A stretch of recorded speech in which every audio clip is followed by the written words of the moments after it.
অনেক ভালো লাগছে, ফ্যামিলি নিয়ে আসছি, ঘুরতেছি। কিছু পরিবর্তন দরকার, যেমন আমাদের এই চিড়িয়াখানা দেখলাম যে হাতি নেই, একটা হাতি হলে সবচেয়ে ভালো হতো, মানুষ এসে দেখতো।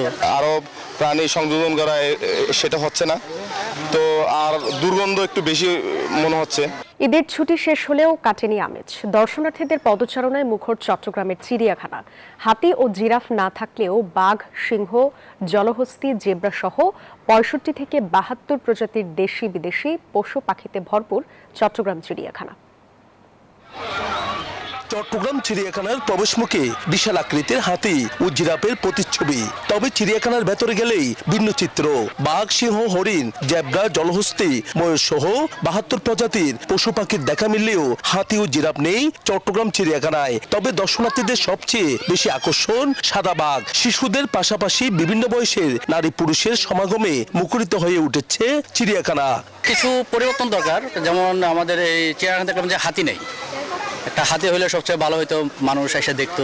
আরো প্রাণী সংযোজন করা সেটা হচ্ছে না তো, আর দুর্গন্ধ একটু বেশি মনে হচ্ছে। তবে হাতি ও জিরাফ না থাকায় হতাশও হয়েছে দর্শনার্থীরা।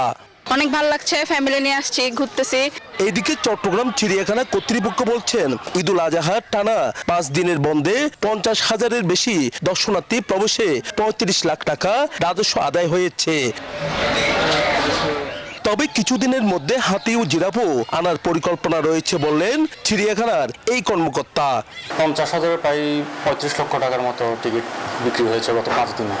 এইদিকে সিংহের ঘরে এবার আসবে নতুন অতিথি, আর একের পর এক বংশবিস্তারে বাঘের সংখ্যা দাঁড়িয়েছে ১৭টিতে। নয়ন বড়ুয়া জয়, নিউজ 24, চট্টগ্রাম।